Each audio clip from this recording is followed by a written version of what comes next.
Ева. Потърсени Георги Георгиев, председател на Българското национално обединение, който твърди, че неговата формация може да реши абсолютно всички проблеми на държавата. По един много артистичен начин той е поднесъл своите решения в един видеоматериал. Да го видим и да научим малко повече за Георги. А сега накъде? Мършали сме или е време да се надигнем и станем народ? Обединени под една кауза. Да се съхраним, да запазим българския дух, дом, семейство и държава. Георги Георгиев е на 34 години. Родом е от Видин, но вече повече от 10 години живее в София. Завършва социални дейности в Югозападния университет и след това актьорско майсторство пак в същия университет.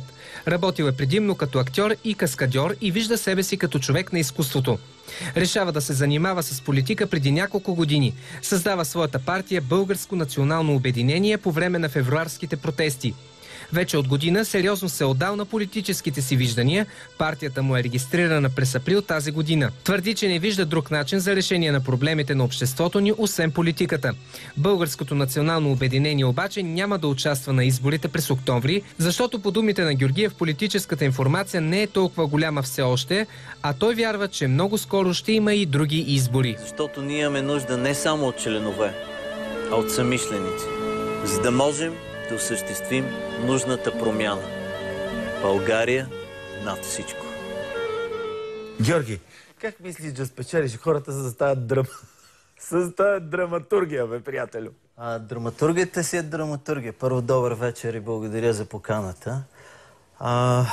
Що става въпрос за спечелване, аз мога да се похваля, че моите членове са много повече от на много други партии. Колко човека сте вие? Ние сме сериозна цифра. Коя е сериозната цифра? Първо искам да кажа, че работиме с отделни други организации. Ама ти кажи вие колко сте? Около 8-9 хиляди души сме. 8-9 хиляди души? В 22 града. Членове на това национално обединение. Точно така, да. Да. Абе, Георги, извинявай, ама може ли да ми обясниш, как така ти казваш, че единственият инструмент за решаване на проблемите на България е политиката, а вие няма да се кандидатирате, повтарям, няма да се кандидатирате на изборите на 5 октомври. Веднага ще ти обясня. Да. Първо, нормално е, когато едно бебе се роди и прохожда, не може да тръгне да се съревновава с един маратонски дуел.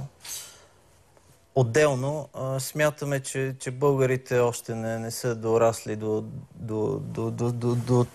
момента, в който трябва да излезнат и да си дадат свой вод за други формации. Какво значи за други формации? За такива като твоят?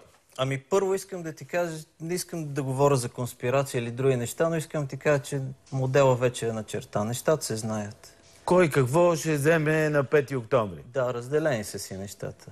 Само, че има едно но. Както се казва, пак нещата са същи, само дето още едно-две нови формирования там, АБВ, МАБВ и да не казвам още някой. Добре де, не е ли задачата на една такава национална сила, каквато ти ни съобщи, че имаш зад себе си 8000 човека, точно това, да скочи в този момент, да се намеси и да каже как може и ти тук доста така, нали, точно в този стил си го написал, да удариш си умрука и на майка България да решиш проблемите, бе, Георги. Разбирам твоята ирония. Не, бе, каква ирония? Обичаш да се иронизираш с хората, това ми е хубаво, но това случай... се подиграва, казваш, да иронизираш. Не, разбирам, че ти харесва. Не, сериозно, нали? Този клип не смяташ ли, че... съм си го направил просто за да го виждат хората и да се радват.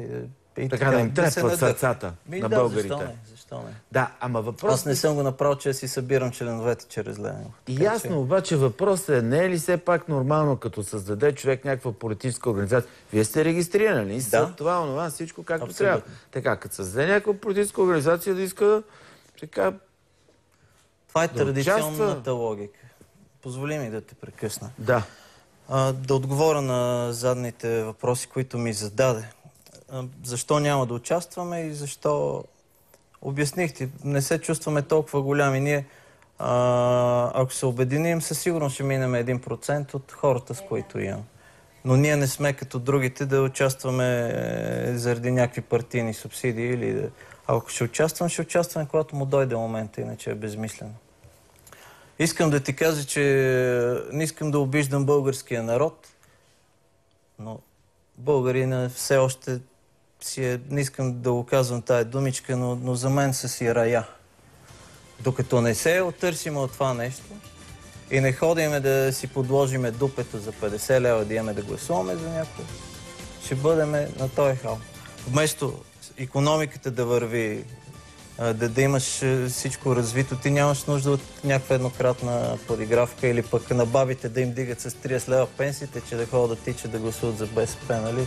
Жалко е, нали? Отделно това, което искам да... Кога ще пораснете вие? Кога ще станете големи, за да се борите с големите? Един Господ знае дали ще пораснем или няма да пораснем. Но аз искам да ти кажа, че и Моисей е превеждал едно робско население 40 години. Мислиш, че не е могъл на втората и на третата година. Но не може едно робско население да направиш свободна държава. Това искам да ти кажа. Добре. Затова ние започваме с провокацията. Не е момент. Аз съм убеден, че в следващото правителство, каквото и да бъде то, и какъвто и сценарий да бъде създаден, си абсолютно всичко. Няма никаква промяна. Добре, има само благодаря. стари курви в нов бардак. Това е. Добре, благодаря ти. Останете с програмата на Нова телевизия от Мелека нощ.